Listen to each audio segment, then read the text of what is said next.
Hey trackies, welcome back to another video here on TXT Track Time. Please remember to like the video and also subscribe to the channel. All right, guys, I don't know which channel this is going to be, whether it be TXT Track Time or TXT Track Time News. I need to change that name. Give me suggestions, please. That being said, look down and see if you subscribe and subscribe. I beg. Okay. Also, I need to get to 4,000 watch time hours. Yeah, there's criteria that I have to meet if I want to get that channel up and going. So please do the do. That being said, guys, the GrandSlam Track League, it's now over. And I want to kind of give my final thoughts on the meeting itself. Honestly, I think it was an absolute amazing success. Yes, I thought it was great.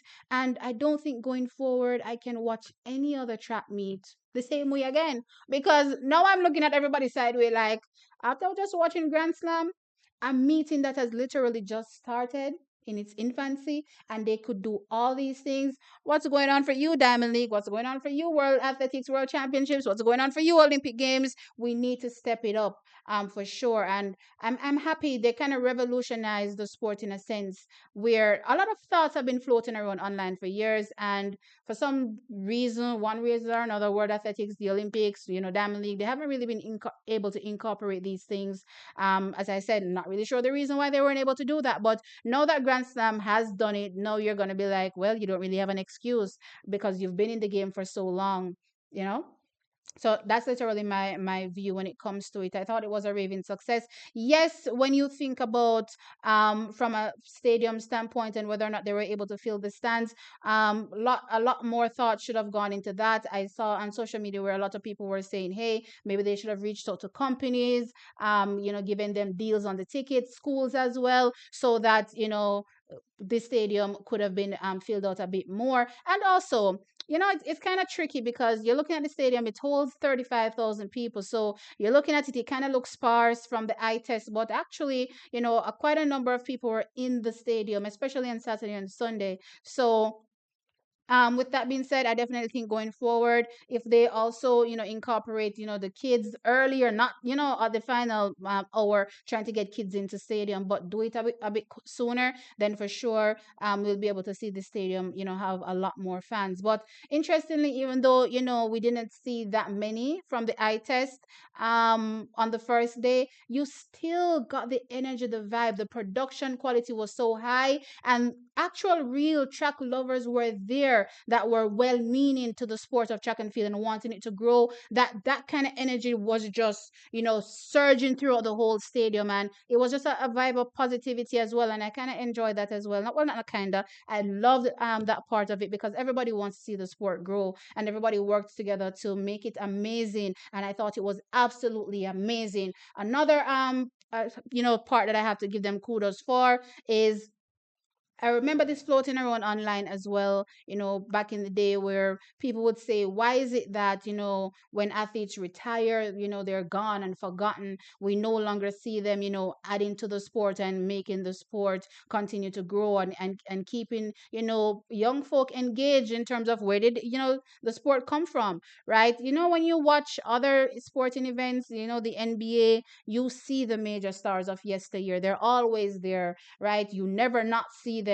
They're always spoken about. And I think with track and field, I suppose, unless you're Usain Bolt, right? Once you retire, that is it. Nobody hears about you anymore. And, there's no value that is added from their perspective through the organizations that, govern the sport to continue to make the sport be what it is, right? So I definitely thought Grand Slam did a good job having quite a number of major athletes of yesteryear, right, at the stadium. People could interact with them, get to know them, understand where the sport was coming from. I thought that was absolutely amazing. And yeah, this needs to continue to grow. We need to, be able to see where the sport is coming from and not just think, oh, we're in, I guess, Shakiri's era, right? So everybody thinks Shakiri is the greatest thing since sliced bread. But literally, where was the sport coming from, right? We need to always see these people there. So I'm really happy that Grand Slam was able to incorporate that. There have so many other things that they incorporated. I love the big introduction on the screen as well. How the athletes were introduced. As I said, I don't know if I'll be able to watch a trap meet the same way anymore. Interestingly, so I think it was a raving success. And no, given how successful it was, Now the other athletes that were looking on from the outside, wondering, if this will be good, yes or no, for the sport, realize that it is actually good for the sport. It was actually entertaining, and they should now come on board because there are a lot of other major stars that were not on board, and they need to now come on board as far as I'm concerned. Quite a number of persons reached out to me and, a bit disgruntled about, athletes not turning up at the Grand Slam track league, but yet turning up and competing at Miramar. Guys, I don't know why they chose to compete at Miramar over competing at the Grand Slam track league, because I'm not a part of the team. However, I can speculate, I guess, like everybody else, speculates when it comes to these actions, right? So for me, the first thing I would think of is that, Grand Slam is in its infancy, and there's a lot of, question marks as it relates to how this would actually really work. And from a professional standpoint with these athletes, I guess they're probably looking back, sitting back and watching to see how it would actually work, right? You don't want the athletes to throw themselves into something that may potentially not work, and then, they're the ones that feel it at the end of the day. So I think that they were probably just waiting to see if it would be successful, and it was definitely a success. And they definitely see as well, in my opinion as well, that there's not much required of them. I think that was probably the biggest concern. It being early in the season as well, one of the first meetings at the beginning of the season. And when you look at a year like 2025, it won't be the same for every year. But for 2025, the World Championships is at the end of the year, pretty much. September, end of the track year, that is September. So, what were they expected to do? Come out and run blazing fast, at the beginning of the year, plus also run blazing fast at the World Championships? I think that was, the concern personally when I think about it for many. But I think Grand Slam did a very good job of saying, hey, that's not the requirement. I think Michael Johnson himself also said, hey, it's not about times. It's about placing, right? And of course, entertaining. And I think they managed to do just that, entertain, and nobody was actually thinking about times. Yes, we saw some crazy performances when we think about Salwa Eid Nassa, Sydney McLaughlin, Leveroni, right? We saw some really, really strong performances, but for the most part, everybody really just started their season how they would typically start it. I think some of the times are faster than they will typically start it, but in and around the same times, and also they didn't really change up their training regimen. I think that was probably the biggest concern, whether or not athletes would have to change up their training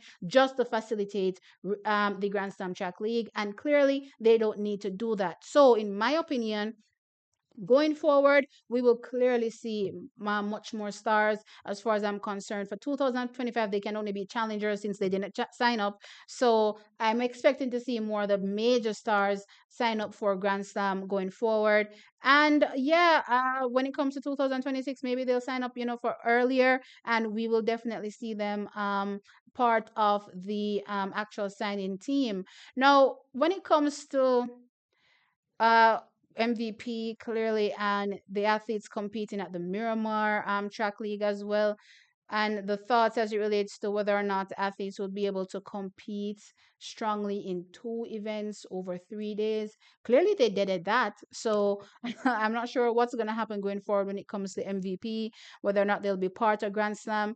I actually don't think they have any excuse, because they kind of showed us over the weekend as well that, hey, we can actually do two events back to back. So we saw Sharika do the 300 and the 4x1. Tia did the 200 and the 4x1. You know what I mean? Kishane only did the 4x1. But the thought process that, hey, these athletes are going to be injuring themselves if they run two events in 3 days competitively, clearly they just dash that, right? So I'm actually surprised at the athletes competing in two events at the Miramar Track League. To be fair, I was very surprised, because I don't necessarily think that's typical of the MVP athletes. Y'all can correct me in the comment section if I'm wrong, but I definitely don't think that's typical. So, I mean, going forward, it'll be interesting to see if the MVP major stars will be a part of Grand Slam. I hope they are.